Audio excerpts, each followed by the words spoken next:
Maganda nga ang umpisa ng SMB ngayong conference at currently nasa may third seed sila ng standings. Pero ang target nga nila ngayong conference ay pigilan ang TNT na maka-Grand Slam at sila naman ang mag-champion ngayong Philippine Cup. Pero dahil sa pag-trade ng TNT, Converge at Magnolia ay biglang na-boost nga ang kanilang lineup. Kaya't narito nga ang mga gusto din targetin ng SMB na mga players bago ang PBA playoffs para ma-boost din ang kanilang lineup. Top 5, kay Mark Carino. Hindi pa nga naglalaro itong si Carino ngayong conference. Ito ay dahil nagsuffer nga daw siya ng ACL injury sa kanilang practice ayon sa kanyang coach sa Jeep. Pero madaming fans ang nagsasabing baka inihahanda na nga siya for trade at ayaw nang paglaruin para hindi siya ma-injury talaga. At ayon nga sa reliable source na to, ay si Kemark na nga daw ang next target na makuha ng San Miguel Beermen.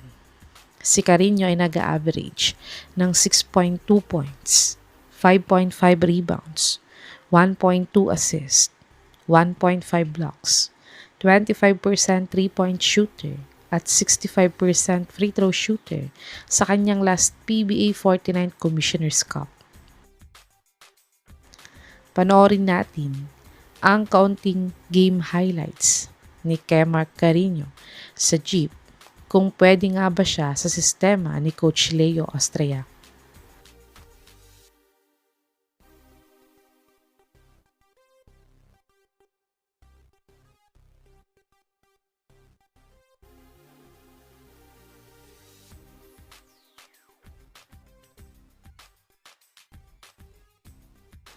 Top 4, Mark Nonoy.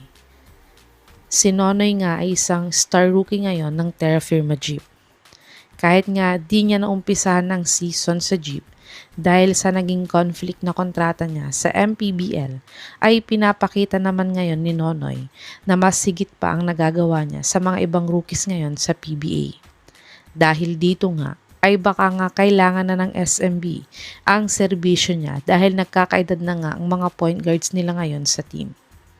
Si Nonoy ay nag-average ng 11.8 points, 1.9 rebounds, 1.9 assists, 1.4 steals, 20% 3-point shooter at 81% free throw shooter sa kanyang ongoing PBA 49th Philippine Cup.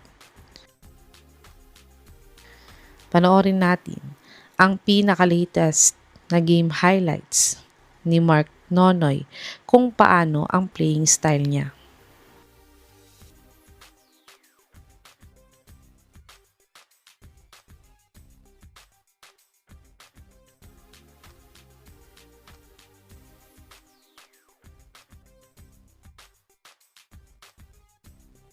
Top 3, Louis Sanggalang. Si Sanggalang nga ay isa sa mga rising star ngayon ng Terra Firma Jeep. At sa hindi nga pagbalik ng veteran forward nilang si Vic Manuel ngayong conference, ay biglang nag-boost nga ang laro nitong si Sanggalang. Dahil isa nga siya sa mga naging leading scorer nila sa team. At alam naman natin na isa ang power forward position sa kulang ang SMB ngayon. Kaya't dahil dito, ay isa nga siya sa mga tina-target ngayon ng SMB na makuha. Si Sanggalang ay nag-average ng 16 points, 9.2 rebounds, 3.1 assists, 0.7 steals, 0.8 blocks, 31% 3-point shooter, at 70% free throw shooter sa kanyang ongoing PBA 49th Philippine Cup. Panoorin natin ang kaunting basketball game highlights ni Louis Sanggalang sa Jeep kung gaano na nga ba nag-improve ang laro niya.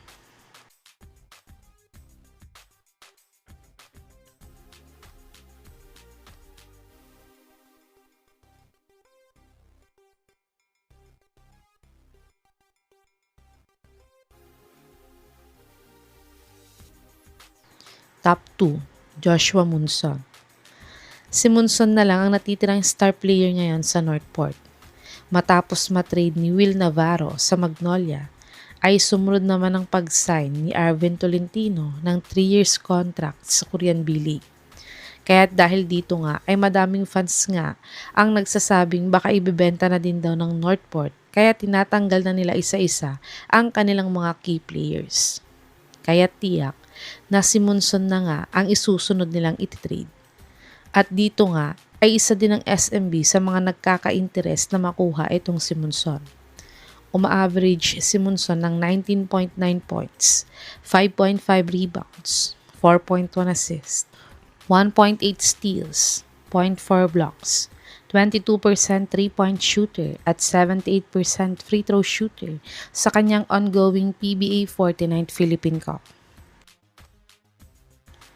Panoorin natin ang kaunting game highlights ni Joshua Monson sa Northport kung gaano na nga ba nag-improve ang laro niya.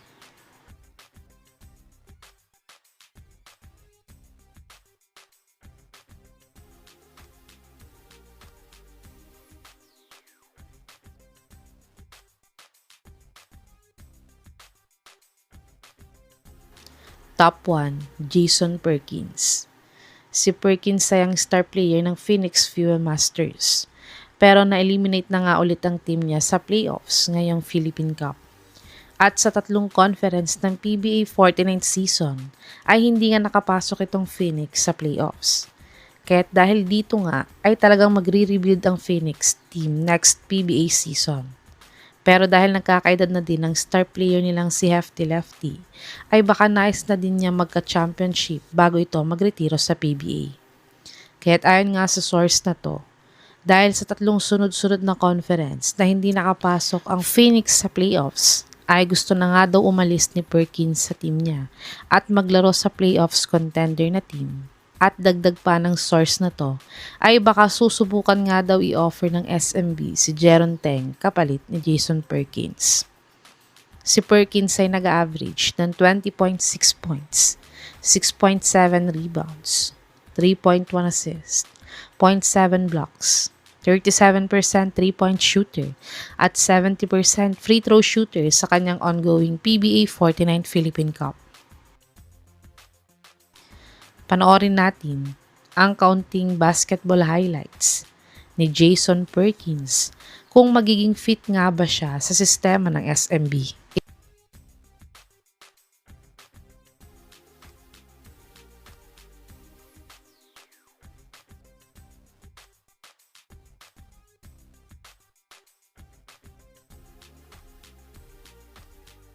Ito ang mga top trade targets ng SMB para ma-boost ang lineup nila sa upcoming PBA 49th Philippine Cup playoffs. Sa tingin niyo mga kababos, sino sa mga players na to ang dapat makuha ng SMB para mas lumakas ang lineup nila sa PBA playoffs? I-comment niyo na po yan sa baba.